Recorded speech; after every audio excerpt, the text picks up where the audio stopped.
before I get into this, we're gonna talk about a rebirthing this video, but I was filling up the pool, and Theo was like, "Are you filling up the pool?" And I was like, "Yeah." He was like, "Why?" And I was like, "Because mommy and the baby are gonna get, and myself are gonna get in it, and we're gonna I'm gonna just try to connect with the baby." And he was like, "Because you missed the birth?" And I was like, "Yeah." And he was like, "I missed the birth."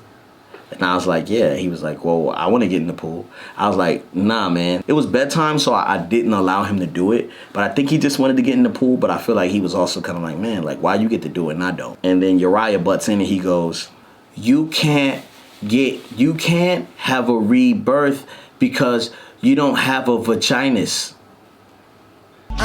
Now here we go again. Hey, look, the chocolate baby back now wrong. Go tell your friend. Yes, I'm putting my family first, just like I should. Protect your life, your mother, watch Beleaf and Fatherhood. Welcome Black to Beleaf and Fatherhood. My name is Beleaf, and people always ask me why I say welcome Black, and it's just because I want to welcome you, Black, to Beleaf and Fatherhood. Welcome.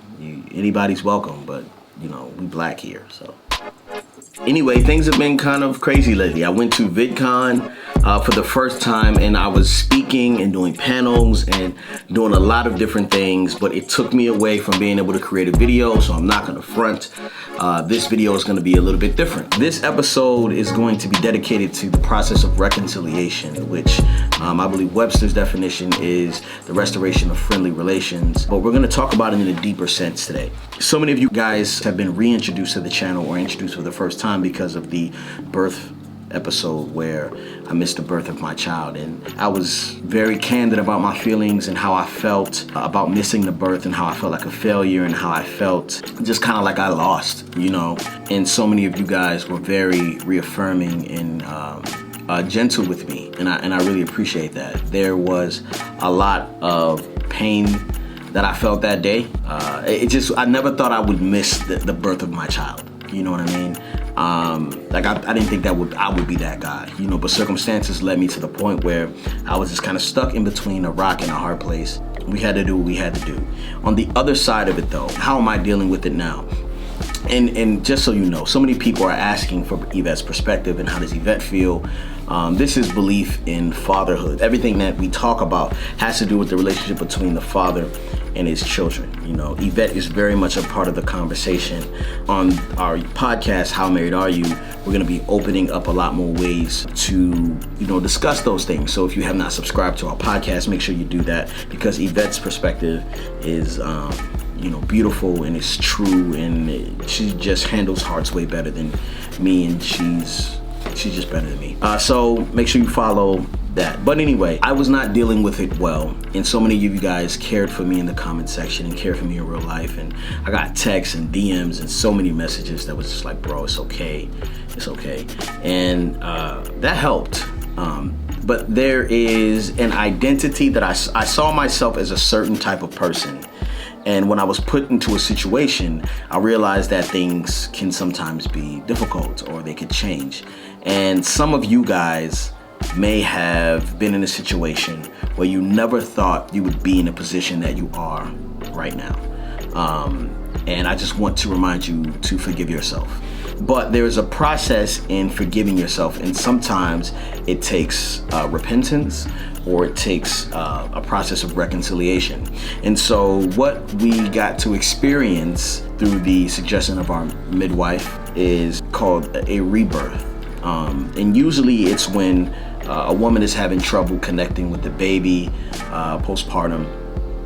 She gets back into the birthing pool, and she just kind of, communicates with the baby and kind of redoes, the process. You know what I mean? It's like a soul. It's like an inner healing, but it's necessary. It's like baptism. It's an outward expression of something that you have inside of you. And though I loved our son, I was having trouble connecting because I missed out on the fundamental thing that I was supposed to be at. And so what we did was we took time. My wife was very gracious with me and allowed me to set up, the pool. And for me, the process of connecting the hose to the water line, laying out the tarp and filling up the pool with air, filling up the pool with water, getting inside, like that's a very laborious task.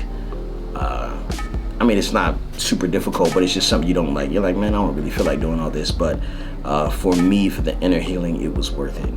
And so, some of us have these things going on inside of us that need inner healing. For me, you guys got to watch me walk through it personally. It's all about the reconnection. I'm a very intentional father, and so this area of intentionality really sits in fatherhood, but it needs to expand all over my life. Some things I'm missing is no big deal, but this miraculous event like the birth of a child, I believe that I'm supposed to be there, but at other places I'm supposed to be. And I believe that God had me at that commercial shoot for a reason. I was supposed to be exactly where I was.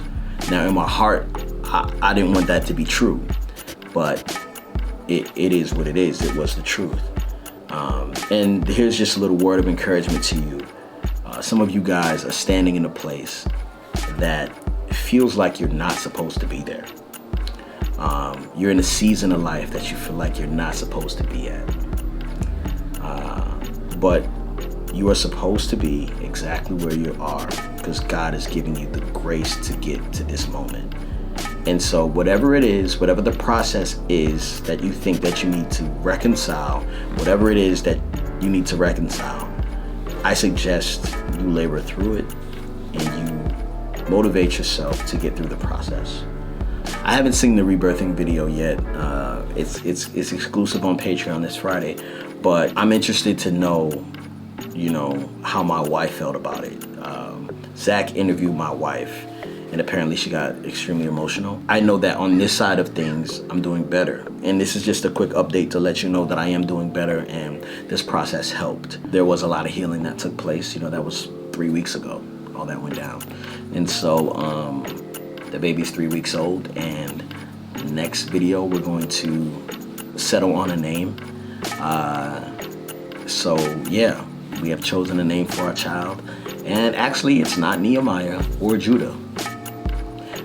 The name has a lot to do with the circumstances surrounding his birth, and we're going to walk through that next episode of Beleaf in Fatherhood. Thank you guys so much for watching. Protect your life, keep your network popping. If you're fortunate enough to be doing life with someone else, make sure you watch this video with them, and if they're not around, share it with them. See you guys next time. Peace.